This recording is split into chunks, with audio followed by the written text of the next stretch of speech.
Hello दोस्तों, good morning. इससे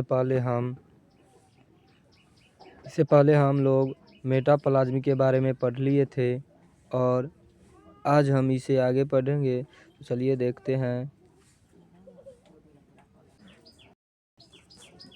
आज हम कोशिका झिल्ली यानी कि सेल मेम्ब्रेन के बारे में पढ़ेंगे। तो चलिए देखते हैं। पहला पॉइंट है, प्रत्येक कोशिका के चारों ओर बहुत ही पतली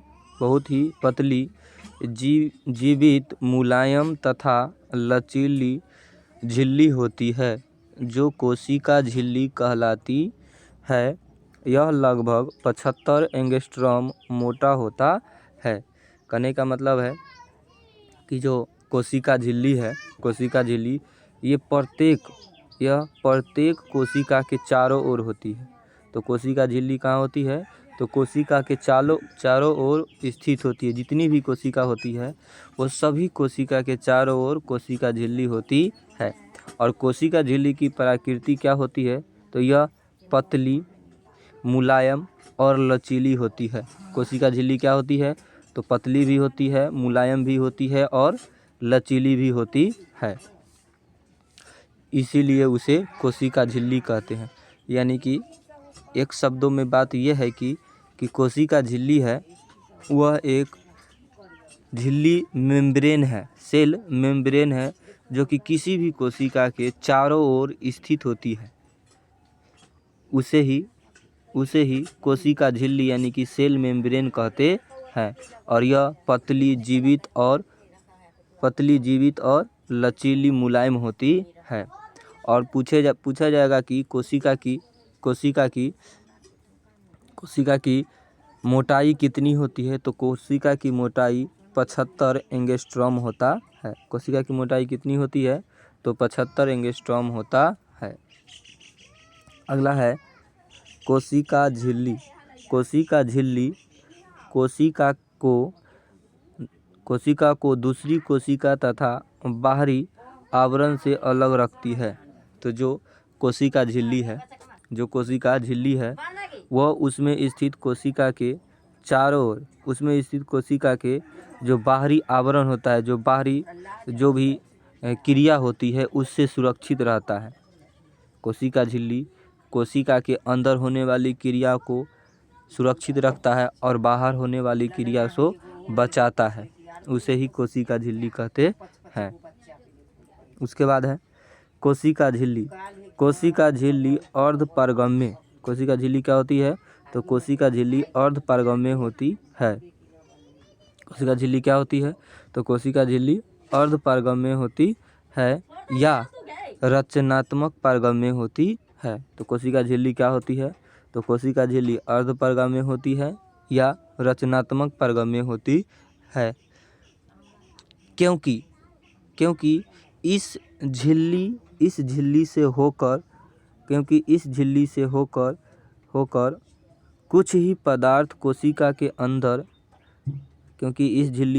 कुछ ही पदार्थ कोशिका के अंदर बाहर आ जा सकते हैं, सभी पदार्थ नहीं। कहने का मतलब जो कोशिका झिल्ली ये कोशिका के अंदर और बाहर होने वाली क्रिया को सुरक्षित रखता है, बाहर होने वाली क्रिया से बचाता है, बाहर होने वाली रिएक्शन से बचाता है।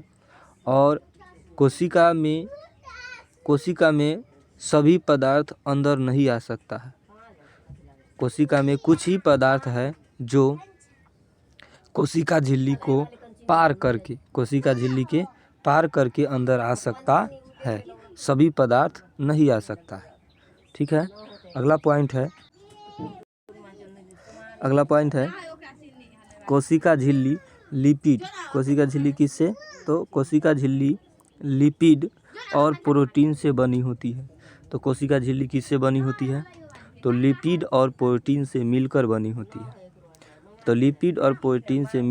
होती है। इस झिल्ली में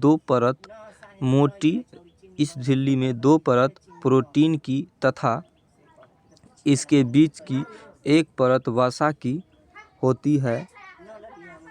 कोशिका झिल्ली के संबंध में तरल मोज़ेइक मॉडल, कोशिका झिल्ली के संबंध में तर्क मोज़ेइक मॉडल सिंगर तथा निकोल्सन ने दिया था। मोज़ेइक मॉडल किसने दिया था? तो सिंगल और मोजेंसन ने दिया था। ठीक है, कहने का मतलब है कि जो कोशिका झिल्ली किससे बनी होती है? तो कोशिका झिल्ली लिपिड और प्रोटीन से मिलकर बनी होती है। क्वेश्चन पूछा जाएगा कोशिका झिल्ली किससे बनी होती है? तो लिपिड और प्रोटीन से मिलकर बनी होती है। और कोशिका झिल्ली में के दो परत, कोशिका झिल्ली के दो परत है वो प्रोटीन से मिलकर बनी होती है। कोशिका झिल्ली के दो परत प्रोटीन से बनी होती है तथा कोशिका झिल्ली की जो एक परत है वो वसा से बनी होती है। किससे बनी होती है? वसा से बनी होती है। ठीक है, और कोशिका झिल्ली के संबंध में एक सिद्धांत दिया था मोज़ेइक सिद्धांत यानी कि मोज़ेइक मॉडल सिंगर और निकोल्सन ने कोशिका झिल्ली के संबंध में मोज़ेइक मॉडल प्रस्तुत किया था। उसके बाद कहता है कोशिका झिल्ली के प्रमुख कार्य यानी कि कोशिका झिल्ली का काम क्या है, कोशिका झिल्ली का वर्क क्या है, काम क्या है, उसके बारे में देखेंगे। आशा करता हूँ दोस्तों आप लोगों को समझ आता होगा, और आप लोगों को कोई डाउट होगा तो आप लोग कमेंट भी कर सकते हैं। ठीक है, तो देखते हैं। कहता है यदि यह कोशिका को निश्चित आकृति देता है, तो जो कोशिका झिल्ली है वो कोशिका को निश्चित आकृति देता है, यानी कि एक परमानेंट निश्चित आकृति देता है। टेढ़ा मेढ़ा नहीं, कोई भी आकृति होगा सो निश्चित प्रकार से देता है। कौन? कोशिका झिल्ली। तो क्वेश्चन पूछा जाएगा कि कोशिका की निश्चित आकृति कौन देता है? तो कोशिका की निश्चित आकृति कोशिका झिल्ली देता है तथा कोशिका की भीतरी संरचनाओं को बाहरी आघातों से बचाता है। यानी कि कोशिका में जो जितना भी संरचना होती है, जितना भी काम होता है, उस सभी काम को कोशिका झिल्ली है से बाहरी आघात से बचाता है, बाहरी हमला से बचाता है। उसके बाद है यह कोशिका के अंदर जाने तथा बाहर आने वाले पदार्थ पर नियंत्रण रखता है। यानी कि जितना भी कोशिका के अंदर कोई भी पदार्थ आएगा, कोई भी पदार्थ बाहर जाएगा, उस सभी पर नियंत्रण कौन रखता है? तो उस सभी पर नियंत्रण कोशिका झिल्ली रखता है। उस सभी पर नियंत्रण कौन रखता है? तो उस सभी पर नियंत्रण कोशिका झिल्ली रखता है। कौन रखता है? तो कोशिका झिल्ली रखता है। उसके बाद है एक कोशिकीय जीव में कोशिका झिल्ली द्वारा ही सीलिया, फ्लैजिला तथा कूटपाद का निर्माण होता है। कहने का मतलब जो एक कोशिकीय जीव होता है, उस एक कोशिकीय जीव में कोशिका झिल्ली के द्वारा ही सीलिया का भी निर्माण होता है, फ्लैजिला का भी निर्माण होता है और कूटपाद का भी निर्माण होता है।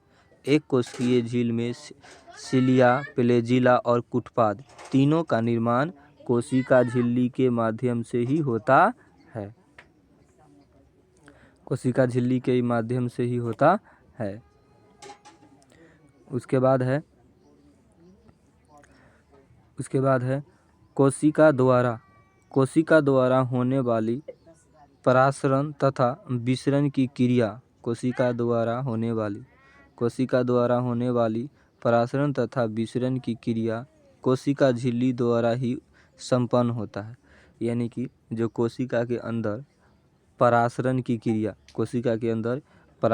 क्रिया और कोशिका के अंदर विसरण की क्रिया जो होती है, उस पर कंट्रोल और नियंत्रण कौन करता है और किसके माध्यम से संपन्न होता है? तो कोशिका झिल्ली के माध्यम से ही संपन्न होता है। उसके बाद है कोशिका भित्ति यानी कि सेल वॉल। कोशिका भित्ति यानी कि सेल वॉल के बारे में पढ़ेंगे। कोशिका भित्ति, कोशिका भित्ति यानी कि सेल वाल के बारे में देखते हैं, जिसमें पहला पॉइंट है पौधा तथा कवक में कोशिका झिल्ली। पौधा तथा कवक में कोशिका झिल्ली के बाहर एक और परत होती है, यानी कि पौधा तथा कोशिका झिल्ली के बाहर एक और परत होता है जो कोशिका भित्ति कहलाती है। यानी कि जितना भी पौधा होता है और कवक होता है, उसके अंदर कोशिका झिल्ली होती है और कोशिका झिल्ली के बाहर एक और परत होता है जिसे कोशिका भित्ति कहा जाता है। कहने का मतलब है कि कोशिका झिल्ली अंदर होता है और उससे बाहर एक और परत होता है जिसे ही कोशिका भित्ति कहते हैं। कोशिका भित्ति कोशिका झिल्ली के तरल न तो जीवित झिल्ली है और न ही अर्धपारगम्य। कहने का मतलब है जो कोशिका झिल्ली है वो तरल है और अर्धपारगम्य है। कोशिका झिल्ली है वो तरल है और अर्धपारगम्य है, लेकिन कोशिका भित्ति न जीवित है और न अर्धपारगम्य है, दोनों में से कोई नहीं है।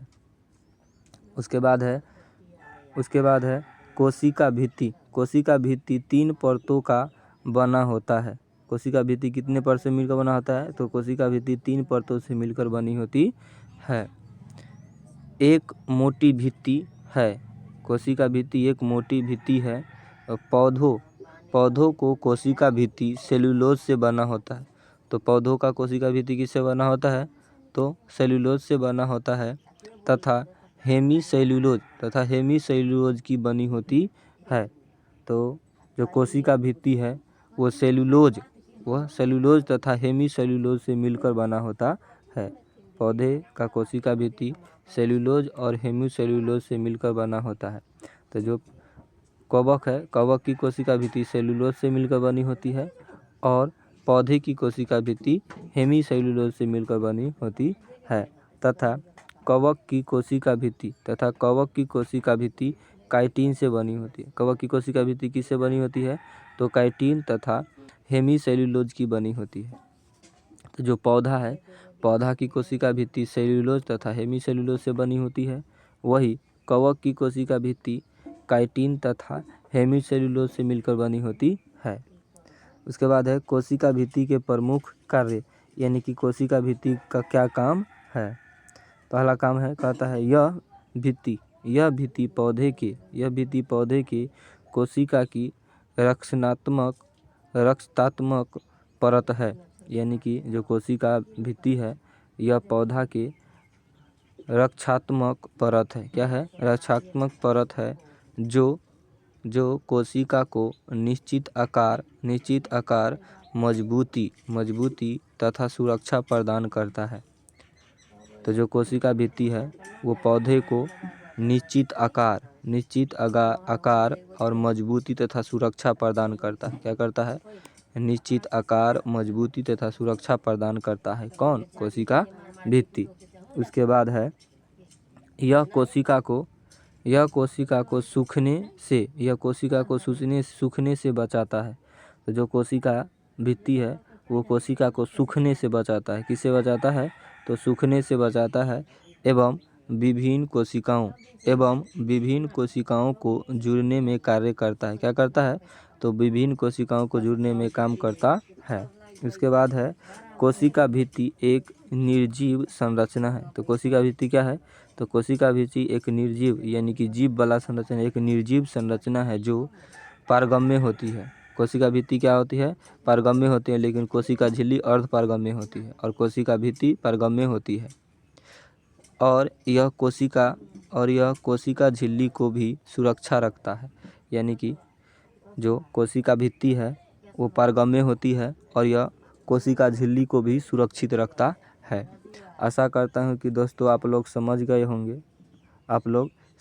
होंगे और कोई भी आप लोगों को डाउट होगा तो कमेंट करें, प्लीज़ सब्सक्राइब भी करें। जय हिंद।